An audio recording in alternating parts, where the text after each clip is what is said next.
2월 26일 오늘의 말씀은 누가복음 15장 25절에서 32절입니다. 마다들은 밭에 있다가 돌아와 집에 가까이 왔을 때에 풍악과 춤추는 소리를 듣고 한 종을 불러 이 무슨 일인가 물은데 대답하되 당신의 동생이 돌아왔음에 당신의 아버지가 건강한 그를 다시 맞아들이게 됨으로 인하여 살찐 송아지를 잡았나이다 하니 그가 노하여 들어가고자 하지 아니하거늘 아버지가 나와서 권한대 아버지께 대답하여 이르되 내가 여러 해 아버지를 섬겨 명을 어김이 없거늘 내게는 염소 새끼라도 주어 나와 내 벗으로 즐기게 하신 일이 없더니 아버지의 살림을 창녀들과 함께 삼켜버린 이 아들이 돌아오매 이를 위하여 살찐 송아지를 잡으셨나이다. 아버지가 이르되 예, 너는 항상 나와 함께 있으니 내 것이 다 네 것이로되 이 내 동생은 죽었다가 살아났으며 내가 잃었다가 얻었기로 우리가 즐거워하고 기뻐하는 것이 마땅하다 하니라. 아멘. 이 아침에도 기도하는 여러분 가운데 우리 하나님 아버지의 크신 은혜와 사랑이 함께 하시기를 주님의 이름으로 소망합니다. 누가복음 15장은 잃어버린 것을 찾는 비유의 말씀으로 이루어져 있습니다. 그런데 누가복음 15장은 단지 잃어버린 것을 되찾았다, 그리고 그 기쁨이 크다라는 것을 말하는 것이 아니라 회개하는 죄인과 그로 인해 기뻐하시는 하나님을 잘 보여주신 말씀이라 할 수 있습니다. 특별히 누가복음 15장에 이미 앞서 나왔던 두 개의 비유를 통해서 예수님은 하나님께서 회개한 죄인들을 기쁘게 받아주신다라는 것을 보여주심으로 세리와 죄인들을 영접하고 그들과 함께 음식을 먹는 것에 합당함을, 정당성을 입증해 보여주셨습니다. 예수님은 죄인들에 대한 하나님의 특별한 사랑과 인내를 보여주시기 위해 바로 누가복음 15장의 비유를 사용하고 계시는 것입니다. 특별히 어제 나눈 말씀 중에 24절을 통해 우리는 하나님 아버지의 마음이 어떤 것인지를 잘 알 수 있습니다. 우리 24절 말씀을 같이 읽겠습니다. 이 내 아들은 죽었다가 다시 살아났으며 내가 잃었다가 다시 얻었노라 하니 그들이 즐거워하더라. 아멘. 우리 하나님이 가지고 계시는 가장 큰 기쁨은 바로 죄인들이 하나님 앞에 돌아와 회개하는 것임을 오늘 말씀은 우리에게 증거하고 있습니다. 그런데 오늘 소위 말해 이 집을 나갔다 돌아온 둘째 아들의 비유, 탕자의 비유는 24절로 돌아왔더니 그 아버지가 즐거워하였다, 기뻐하였다라는 것으로 끝나지 않습니다. 이 비유가 단순히 하나님께서는 회개한 죄인들을 받아주신다라는 사실을 말씀하시고 가르쳐 주시기 위함이라면 사실 계속 오늘 이어지는 25절 이하에 이어지는 마다들의 이야기는 불필요한 이야기가 될 수 있기 때문입니다. 둘째 아들에 관한 이 단락만으로 하나님의 놀라운 사랑을 보여주기에, 이 풍성한 사랑을 보여주기에 부족함이 없기 때문입니다. 그런데 예수님께서 오늘 이 둘째 아들, 이 돌아온 탕자의 이야기를 마치신 이후에 맏아들에 대한, 큰아들에 대한 이야기를 이 비유에 포함시키신 이유가 무엇일까요? 둘째 아들이 돌아온 것을 기뻐하여 아버지가 살찐 송아지를 잡고 잔치를 벌였을 때 맏아들은 밭에 있었습니다. 일을 마치고 집에 돌아오는 길에 그는 커다란 음악 소리와 그리고 사람들이 춤추는 소리를 들었습니다. 그리고 자신의 집에서 잔치가 벌어졌다라는 그 이유를, 그 이야기를 듣게 되고 알게 된 이 맏아들은 화가 났습니다. 어떻게 아버지의 재산을 모두 허비하고 돌아온 둘째를 위해 잔치를 벌일 수 있는지 도무지 이해가 되지 않았습니다. 잔치를 벌일 것이 아니라 아버지는 둘째의 잘못을 엄히 꾸짖고 꾸중하고 벌을 내려야 하는 것이 마땅했기 때문입니다. 하지만 아버지는 화를 내며 따지는 이 맏아들을 따뜻한 말로 답하고 있습니다. 그것이 오늘 본문 32절의 말씀입니다. 우리 32절 말씀을 한 번 더 읽겠습니다. 이 내 동생은 죽었다가 살아났으며 내가 잃었다가 얻었기로 우리가 즐거워하고 기뻐하는 것이 마땅하다 하니라. 아멘. 이 아버지의 말은 이 맏아들을 향하여 아버지의 기쁨에 동참하라 라는 그런 호소입니다.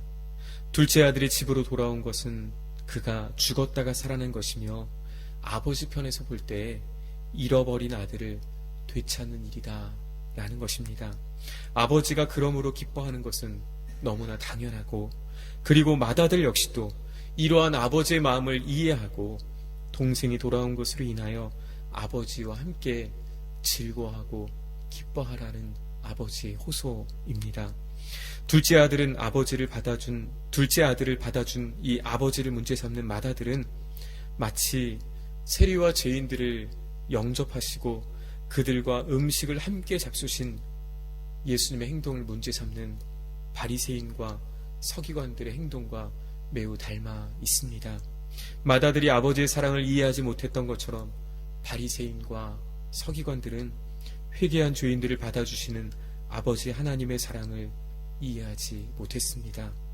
맏아들은 동생이 돌아온 것을 아버지와 함께 즐거워하고 또 기뻐해야 했지만, 마찬가지로 바리새인과 서기관들도 죄인들이 하나님께 회개하고 돌아와 하나님 아버지 앞으로 나아가는 것을, 예수님과 함께하는 것을 기뻐해야만 했습니다. 하지만 바리새인과 서기관들은 그러하지 않았습니다. 그 이유가 어디에 있었을까요? 예수님 시대 바리새인들의 이상은, 이 종교 지도자들이라 하는 이들의 이상은 거룩한 제사장 나라에 있었습니다. 그들은 모두 유대인이 정결함으로써 이스라엘이 거룩한 제사장 나라가 되는 것을 매우 열망했습니다. 그들은 정결한 사람과 부정한 사람을 엄격하게 구분하고 제사장 나라가 되는데 걸림돌이 되는 부정한 사람들을 그들은 철저히 배척했습니다. 그러나 바리새인들이 추구한 정결이나 거룩함은 마음의 근본적인 변화를 동반하지 않은 형식적이고 종교적이고 외식적인 것이었습니다. 말하자면 11조를 내고 안식일을 지키고 의식을 행하면 그들은 거룩해지고, 그리고 그들은 거룩한 제사장 나라가 될 것이다 라고 그렇게 생각했던 것입니다. 그리고 그렇게 믿었습니다. 그들에게 있어 하나님은 부정한 자들, 자신들이 세운 그러한 법이나 의식을 벗어나는 그런 부정한 자들을 엄히 심판하시는 분이었습니다.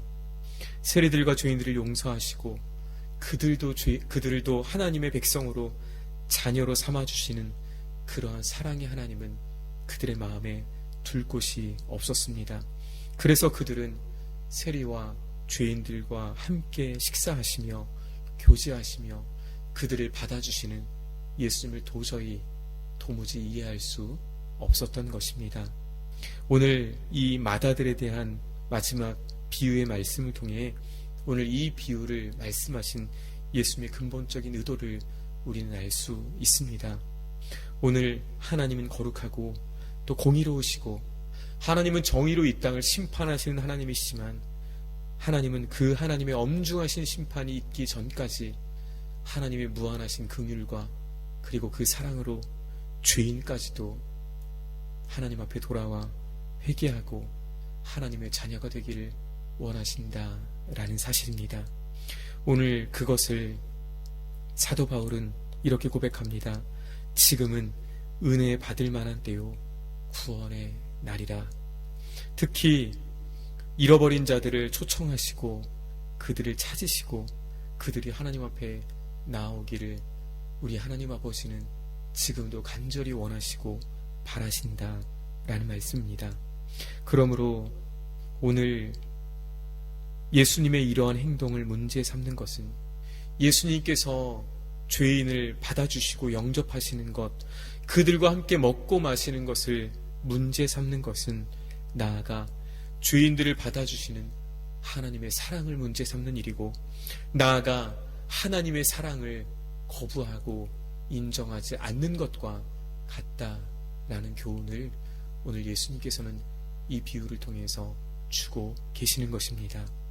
바리새인들과 서기관들은 하나님 아버지가 회개한 죄인들을 받아주시고 기뻐하신다라는 사실을 알아야 했고 하나님과 함께 기뻐해야 했습니다. 오늘 이 말씀은 저와 여러분에게도 주시는 말씀입니다. 아버지가 둘째 아들을 받아준 것처럼, 그리고 오늘 그 둘째 아들을 받아주는 그러한 상황 속에 맏아들, 다시 말해 먼저 하나님의 은혜 가운데 하나님의 가족이 된 그 백성들은 그 아버지의 기쁨에 동참해야 하는 것처럼, 오늘 하나님의 백성들은 하나님이 자격 없는 사람에게 은혜 베풀어 주시는 오늘 그런 모습을 보며 함께 기뻐하는 것이 하나님의 백성됨의 온전한 도리임을 오늘 말씀하고 계십니다. 하나님 앞에 누구나 그리고 언제나 회개하며 돌이킬 수 있습니다.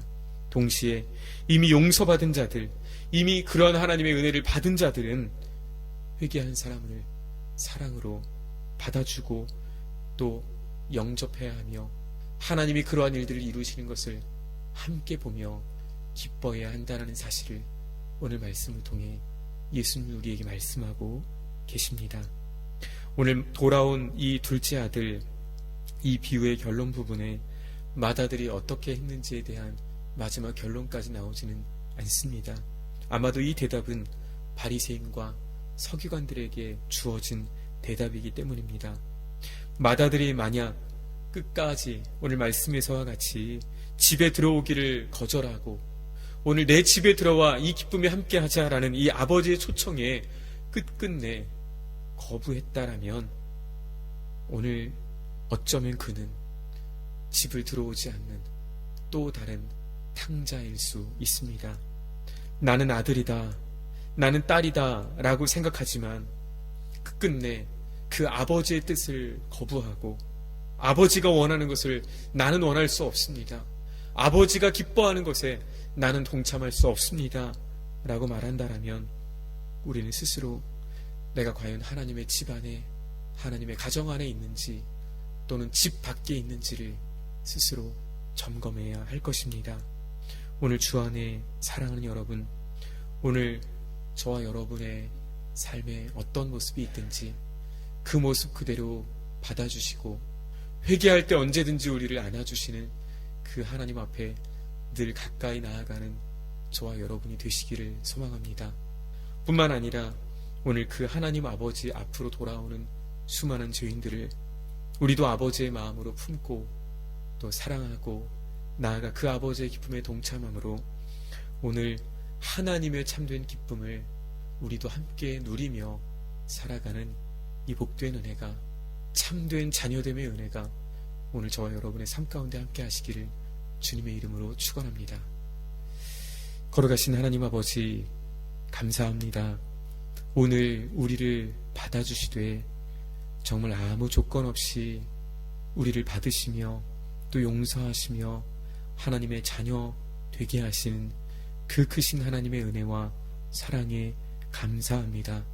우리가 먼저 그 큰 사랑을 받았으니 이제 우리 안에 그 큰 은혜를 받은 우리 안에 하나님의 은혜가, 하나님의 사랑이 흘러넘치도록 도와주시옵소서.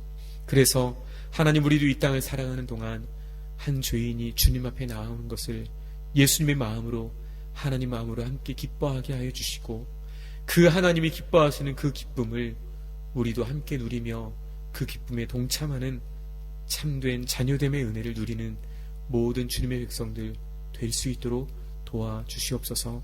하나님, 우리 마음 가운데 하나님께 받은 은혜가 식어지고 또 그것이 약해지지 않았습니까?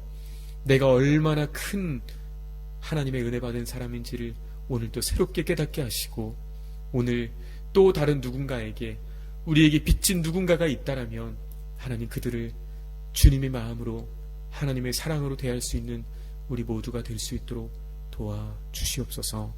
감사드리며 우리 주 예수님의 이름으로 기도합니다. 아멘.